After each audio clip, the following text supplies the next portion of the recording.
भारत के लोगों के लिए अमेरिका की एम्बेसी ने एक वार्निंग मैसेज दिया है। उसके बाद भारत ने बांग्लादेश के प्रोफेसर मोहम्मद यूनुस की अकल ठिकाने लगाने के लिए एक बहुत ही जबरदस्त निर्णय किया है।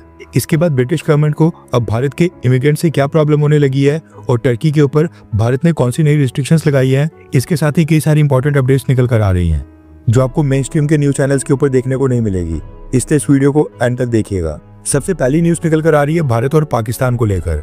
आपको पता है कि पाकिस्तान कई सारी चीजों में भारत को कॉपी करता है और इस बार भी पाकिस्तान की गवर्नमेंट ने कुछ सेम ही किया है। ऑपरेशन सिंदूर के बाद पाकिस्तान और चाइना के प्रोपेगेंडा को डिबंक करने के लिए भारत दुनिया के अलग अलग देशों में अपने मेंबर ऑफ पार्लियामेंट्स यानी कि एमपीज की टीम को भेज रहा है। इनमें कांग्रेस एमपी शशि थरूर और असदुद्दीन ओवैसी भी शामिल है। मिनिस्ट्री ऑफ एक्सटर्नल अफेयर्स यानी कि भारत के विदेश मंत्रालय से टॉकिंग पॉइंट्स लेने के बाद ये सारे डेलीगेशन दुनिया के अलग अलग देशों में जाने वाले हैं और वहां पर भारत का पक्ष रखने का काम करेंगे। अब पिछले कल पाकिस्तान की गवर्नमेंट ने भी सेम ऐसे स्टेप उठाते हुए फॉर्मर विदेश मंत्री यानी कि farmer foreign minister of Pakistan Bilawal Bhutto Zardari की लीडरशिप में एक ऐसी टीम बनाने का फैसला किया है। इस टीम को पाकिस्तान की गवर्नमेंट ने नाम दिया है इंटरनेशनल पीस मिशन। इसमें फॉर्मर मिनिस्टर्स खुर्रम खान, हिना रब्बानी खार और फॉर्मर फॉरेन सेक्रेटरी जलील अब्बास जलानी को भी शामिल किया है और ये भी भारत के डेलीगेशंस की तरह दूसरी कंट्रीज में जाकर पाकिस्तान का पक्ष रखने का काम करेंगे, यानी कि पाकिस्तान को डिफेंड करेंगे, जो कि पूरी तरह से भारत के आइडिया को कॉपी करके लिया गया फैसला है। नेक्स्ट अपडेट आ रही है भारत और बांग्लादेश को लेकर। पिछले महीने बांग्लादेश की गवर्नमेंट ने, आपको याद होगा, भारत से आने वाले यान यानी कि भारत से आने वाले धागे के ऊपर रिस्ट्रिक्शंस लगाते हुए लैंड पोर्ट्स के ऊपर इसकी एंट्री बंद कर दी थी और केवल सी पोर्ट्स के रास्ते इंपोर्ट करने की परमिशन दी थी। इसके अलावा भी बांग्लादेश भारत के कई सारे प्रोडक्ट्स के ऊपर कई तरह की रिस्ट्रिक्शंस लगाता है। राइस इंपोर्ट भी केवल सिलेक्टेड लैंड रूट के रास्ते अलो किया जाता है। बांग्लादेश की सरकार भारत के इंपोर्ट्स को रिस्ट्रिक्ट करके नॉर्थ ईस्ट की स्टेट्स में एक्सपोर्ट कर रही थी। ज्यादा डिस्टेंस और घुमाव होने के कारण नॉर्थ ईस्ट तक सामान पहुंचाना भारत को थोड़ा सा कॉस्टली पड़ता था। इसलिए नॉर्थ ईस्ट के ट्रेडर्स, उनको कई सारी चीजें बांग्लादेश से लेना सस्ता पड़ता था, बजाय इसके कि वो सिलीगुड़ी कॉरिडोर के थ्रू देश के बाकी हिस्से से परचेज करें। इसलिए बांग्लादेश इसका फायदा उठाते हुए नॉर्थ ईस्ट की स्टेट्स में खुला सामान बेच रहा था। लेकिन इंटरनेशनल रिलेशंस और मार्केट एक्सेस हमेशा दोनों साइडों से चलता है। इंडियन यान भारत के राइस और बाकी भारत के प्रोडक्ट्स के ऊपर रिस्ट्रिक्शंस लगाकर खुद बांग्लादेश की तरफ से भारत के नॉर्थ ईस्ट रीजन का फुल एक्सेस एंजॉय किया जा रहा था। बिजली का बिल इनसे पे नहीं किया जा रहा है। भारत के टुकड़ों के ऊपर ये लोग किसी भी तरह पल रहे हैं एंड उसके बाद भी भारत को धमकियां और आंख दिखाने का काम कर रहे थे। इसलिए पिछले कल भारत सरकार ने भी बांग्लादेश के ऊपर क्रैकडाउन करते हुए कई सारी रिस्ट्रिक्शंस अनाउंस की है। सबसे पहले भारत सरकार ने बांग्लादेश के रेडीमेड गारमेंट्स के ऊपर रिस्ट्रिक्शंस लगाई हैं, जिसके बाद अब बांग्लादेश लैंड पोर्ट्स और सड़क के रास्ते भारत को रेडीमेड गारमेंट्स यानी कि कपड़े, टी शर्ट, पैंट्स, साड़ियां वगैरह ये भारत को नहीं बेच सकता है। भारत की सरकार द्वारा 2 सी पोर्ट्स अनाउंस किए गए हैं, कोलकाता सी पोर्ट और दूसरा मुंबई सी पोर्ट। यानी बांग्लादेश अब समुद्र के रास्ते कोलकाता और मुंबई पोर्ट्स के ऊपर ही भारत में अपने रेडीमेड गारमेंट्स बेच सकता है। इस रूट से ट्रांसपोर्टेशन कॉस्ट, टैक्सेस और वेटिंग पीरियड काफी ज्यादा बढ़ जाएगा और ऑटोमेटिकली डिमांड लो हो जाएगी। इसके साथ ही प्लास्टिक्स, फर्नीचर, बेकरी गुड्स और जूसेस जैसी और भी कई सारी लिस्ट में आइटम्स हैं। ये आइटम बांग्लादेश भारत की north east states Assam, Meghalaya, Tripura और मिजोरम में एक्सपोर्ट नहीं कर सकता है। इसमें वेस्ट बंगाल के भी 2 स्टेशन चांगराबंदा और फुलबारी को ऐड किया गया है। ये सारा सामान बांग्लादेश भारत के दूसरे पोर्ट्स या लैंड कस्टम स्टेशन के ऊपर भेज सकता है, लेकिन इन स्टेट्स के अंदर नहीं।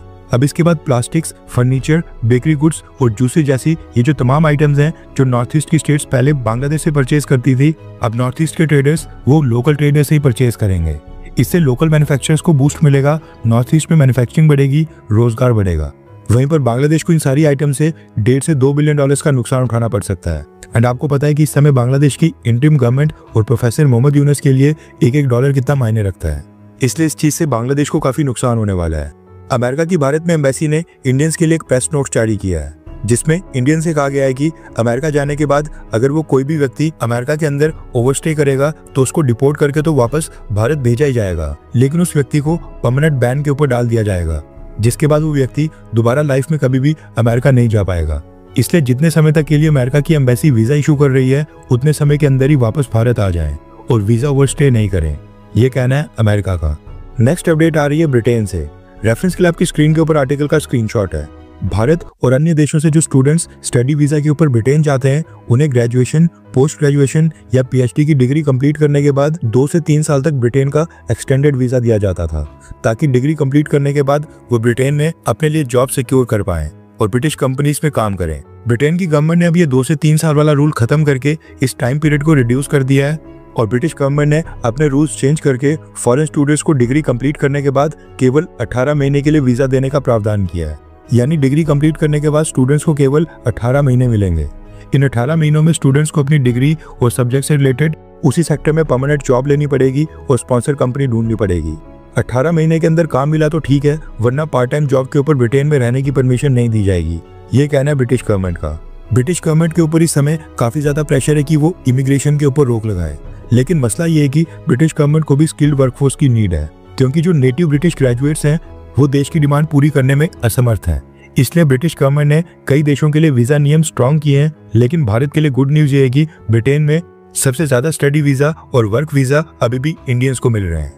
अब बस डिग्री कंप्लीट करने के बाद थोड़ा कम समय मिलेगा जॉब ढूंढने के लिए। नेक्स्ट अपडेट आ रही है भारत और अफगानिस्तान को लेकर। पिछले कुछ समय से आपने नोटिस किया होगा कि भारत और तालिबान रजीम के बीच डिप्लोमेटिक मीटिंग्स और इंटरेक्शन काफी ज्यादा बढ़ गई है। अब तो भारत के विदेश मंत्री जयशंकर सर ने भी अभी 2 दिन पहले तालिबान रजीम के एक्टिंग विदेश मंत्री के साथ फोन कॉल के ऊपर बातचीत की थी। इन्हीं से रिलेटेड एक न्यूज निकल कर आ रही है कि अब भारत अफगानिस्तान के थ्रू पाकिस्तान में आने वाले पानी को रोकने की भी तैयारी कर रहा है। दरअसल काबुल रिवर जो खैबर पख्तूनवा के पॉइंट के ऊपर अफगानिस्तान से पाकिस्तान में एंटर होती है और बाद में इंडस वाटर में जाकर मिल जाती है, तालिबान यहाँ पर डैम बनाना चाहता है ताकि अफगानिस्तान खुद ही अपने एग्रीकल्चर पर्पस और बिजली जनरेट कर पाए एंड उसके साथ साथ ड्रिंकिंग वाटर का भी प्रावधान हो जाए, यानी कि 3 फायदे। अब ये स्ट्रेटेजिक पर्पस से अफगानिस्तान के लिए काफी इंपॉर्टेंट है, लेकिन पाकिस्तान कभी नहीं चाहता है कि काबुल नदी का फ्लो कम हो और अफगानिस्तान इसके ऊपर डैम बनाए। और अब जब भारत इस तरफ से रिस्ट्रिक्शंस लगा रहा है, तब तो पाकिस्तान बिल्कुल नहीं चाहेगा कि इस नदी में पानी का बहाव कम हो। इसलिए ना ही पाकिस्तान, ना ही चाइना या फिर और कोई देश इस नदी के ऊपर डैम बनाने में तालिबान रजीम की मदद कर रहा था। मगर अब जो लेटेस्ट रिपोर्ट निकल कर आ रही है, ये भारत सरकार ने कंफर्म तो नहीं किया है, लेकिन ऐसी रिपोर्ट्स आ रही हैं कि अब भारत ने तालिबान रजीम को ऑफर किया है कि काबुल रिवर के ऊपर डैम्स बनाकर पानी रोकने और इलेक्ट्रिसिटी जनरेशन में भारत अफगानिस्तान की मदद करने के लिए रेडी है। भारत न सिर्फ तालिबान रजीम के साथ एक्सपर्टीज शेयर करेगा, बल्कि भारत कुछ हद तक फंड्स और सॉफ्ट लोन भी देने के लिए रेडी है। भारत के ऑफर को सुनकर तालिबान रजीम काफी एक्साइटेड है। अफगानिस्तान में डेमोक्रेटिक गवर्नमेंट के समय भी भारत ने अफगानिस्तान की हेरात प्रोविंस के अंदर इंडिया अफगानिस्तान फ्रेंडशिप डैम बनाया था। उस समय तो भारत ने अफगानिस्तान में $3 बिलियन से ज्यादा की इन्वेस्टमेंट की थी। एंड अब तालिबान रजीम आने के बाद दोबारा से अफगानिस्तान को डैम्स बनाने का ऑफर देने का मतलब है कि पाकिस्तान का पानी 2 साइड से रोकना। खुद तो भारत राइट साइड से इंडस वाटर ट्रीटी को सस्पेंड करके पाकिस्तान का पानी रोक रहा है, लेकिन अब अफगानिस्तान वाली साइड से थोड़ा बहुत जो पाकिस्तान को पानी आता था उसको रोकने की प्लानिंग हो रही है। गुडविल के एंगल से देखा जाए तो अगर भारत कुछ $1 मिलियन लगाकर अफगानिस्तान में डैम्स खड़े करता है, तो अफगानिस्तान में जो तालिबान रजीम है और जो वहाँ पर लोकल वॉरलॉर्ड्स हैं, वो भारत के आगे नतमस्तक हो जाएंगे, क्योंकि बिजली और पानी अभी भी अफगानिस्तान में एक बहुत ही बड़ा मसला है। और ये मसला अगर भारत सुलझाता है तो फिर आने वाले समय में भारत के लिए अफगानिस्तान के अंदर खुली अपॉर्चुनिटीज होंगी एंड जो पाकिस्तान के ऊपर दबाव पड़ेगा वो अलग से। भारत के पास फंड्स की कमी नहीं है, हम खर्च कर सकते हैं, इसलिए भारत को अफगानिस्तान में डैम्स बनाकर पाकिस्तान का पानी रोकने की कोशिश करनी चाहिए। आपको क्या लगता है कि क्या ये सही आइडिया है? हाँ या फिर ना, अफगानिस्तान को अपने हाल के ऊपर छोड़ देना चाहिए और वहां पर इन्वेस्टमेंट नहीं करें? नीचे कमेंट करके अपनी राय जरूर बताएं। नेक्स्ट अपडेट आ रही है भारत, टर्की और अजरबैजान को लेकर। न्यूज निकल कर आ रही है कि the all India gem and jewellery domestic council ने अपने सभी मेंबर्स और कंपनी से कहा है कि नेशनल इंटरेस्ट में टर्की और अजरबैजान के साथ ज्वेलरी की सारी बिजनेस ट्रांजैक्शंस अगले नोटिस तक सस्पेंड कर दी जाएं। All India gem and jewellery domestic council ने कहा है कि ये समय देश के साथ खड़े होने का है।